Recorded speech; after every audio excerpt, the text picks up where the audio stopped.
Chapter 5. The train rumbled through the English countryside, past cows and hayfields, hedgerows and country lanes. Soon the winter pastures gave way to suburbs, and the suburbs gave way to stone buildings, and the train reached its destination, Liverpool Street Station in London. The 200 exhausted children were met by a small battalion of well-wishers, nuns, rabbis, Quakers, clergy of every denomination, and Red Cross workers with clipboards. The new arrivals were lined up in the reception hall, sorted and checked against the lists that had been prepared by the Jewish Refugee Agency at the Bloomsbury house. With a "Welcome to England, children. We're delighted to have you," the Red Cross workers moved down the line. Lisa showed her papers and number and was relieved to see her name on the list. The wait felt interminable. Lisa watched as half the children departed in a flurry of handshakes and kisses. After what seemed like hours, Lisa went up to the Red Cross worker who was handing out cookies. Lisa Jura, she began, but that was as far as she got. She wanted to say, "My cousins are coming to get me," but suddenly couldn't remember the English words she had memorized so carefully. "Be patient, dear. These things take time. Better get back in line so they can find you." The Red Cross worker was leading Lisa back in line when a small man in a worn brown overcoat holding a photo came up and spoke to her in Yiddish. "Lisa Jura, I'm your father's cousin, Sid Dangzinger." Lisa expected that he would hug her, but he held back, bowed his head slightly, and handed her some English treats. He asked about her family and consoled her as she spoke rapidly about the awful state of things in Vienna.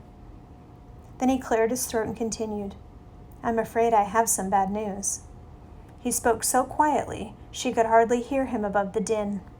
"My wife just had a baby, so we're leaving the city and, well, we're moving into a one-room flat, you see. There just isn't enough room. We won't be able to take you in. We're very sorry." Lisa didn't know what to say. These were her relatives, her cousins, the only people that knew her in all of England.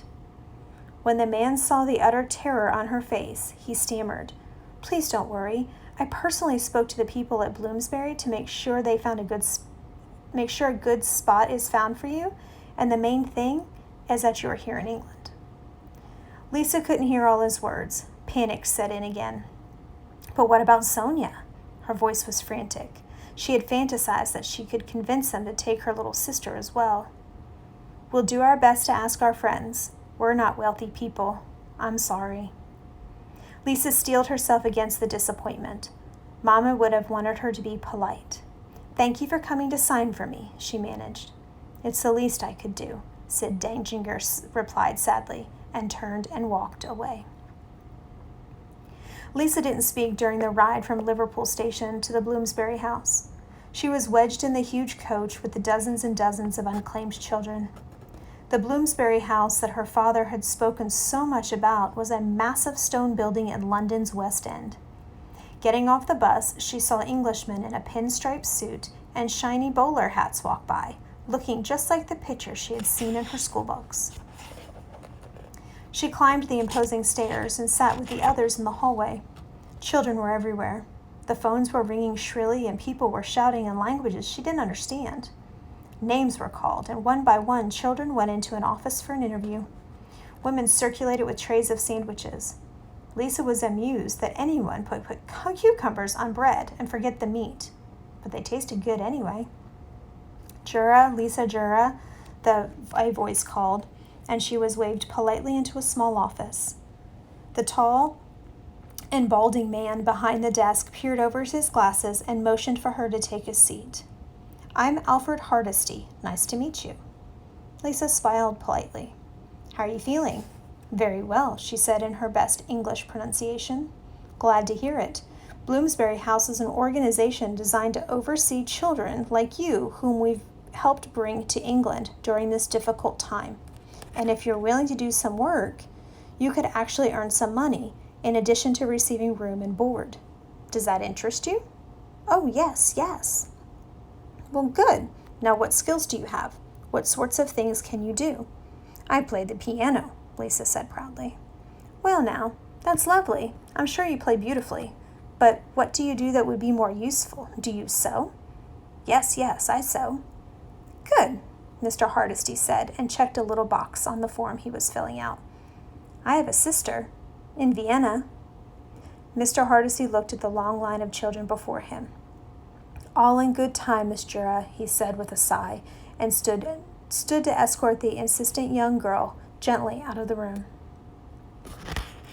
When Lisa finally arrived at Dover Court Relocation Camp in Essex, 3 hours east of London, she was exhausted and her feet were swollen.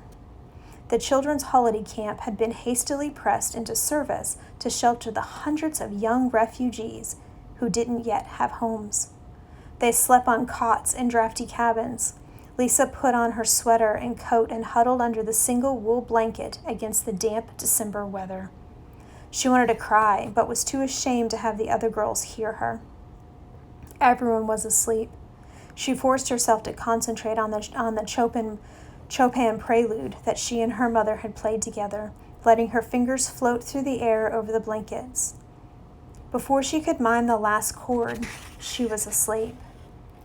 The next day, she attended the makeshift English class and looked out the window as columns of cars pulled up to the main administration office. Men and women of all descriptions went in and out of the office, consulting lists and digging through the children's lives' histories. Older girls were picked first, since they could work and pay their way. Small children were chosen next by childless couples and taken to homes in the countryside.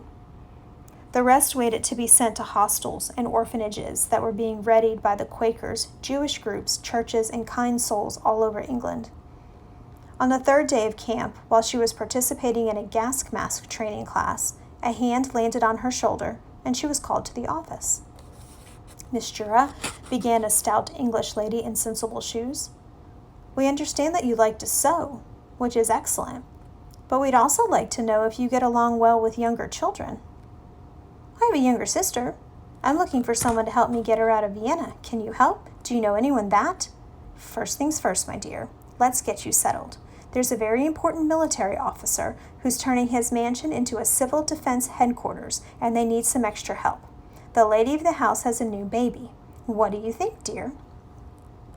Lisa was thrilled at the idea of going to a rich person's home. She'd make them love her right away, and then they'd help her. I adore babies. It's all settled then, young lady. Someone will meet you at the station at Brighton tomorrow. For the first time since her arrival, Lisa had hope and walked with a springy step back to the cabin. She sat on her bed, pulled out the photos of her mother, and placed it in front of her.